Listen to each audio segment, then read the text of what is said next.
L'écologie qui sera au cœur de la conférence des Nations Unies sur les océans qui débutera à Nice lundi. Hier soir, dans le ciel de la promenade des Anglais, ce sont 2025 drones qui, vous le voyez, ont célébré les beautés de la Grande Bleue.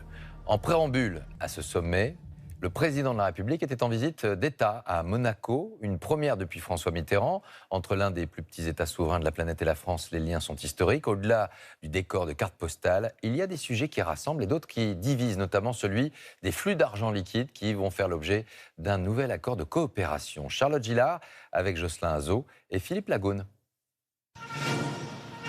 Le palais de Monaco, pavoisé de drapeaux français, pour une visite d'État inédite depuis 41 ans.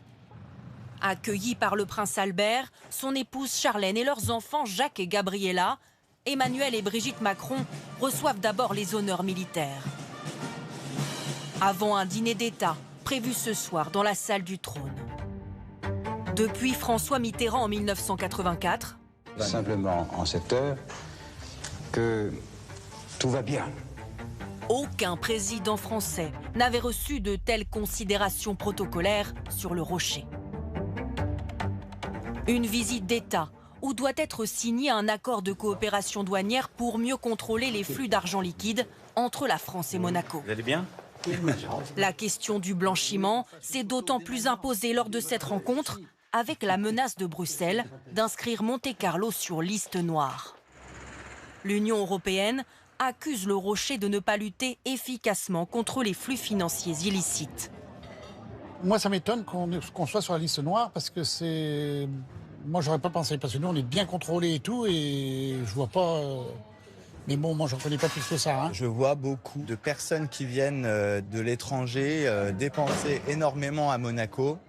Donc, que ça soit des pays d'Afrique, des pays de l'Europe de l'Est. Ça interroge.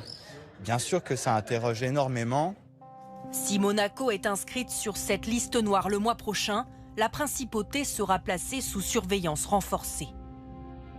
Le risque majeur que risque la principauté, c'est la faillite de l'immobilier. C'est-à-dire que les gens qui y habitent décident que, puisqu'ils ne peuvent pas avoir l'argent qu'ils veulent et l'utiliser comme ils veulent, de s'en aller. S'ils s'en vont, les appartements à 1 milliard vont rester vides. Reste à savoir si la France apportera son soutien à la principauté de Monaco. Une des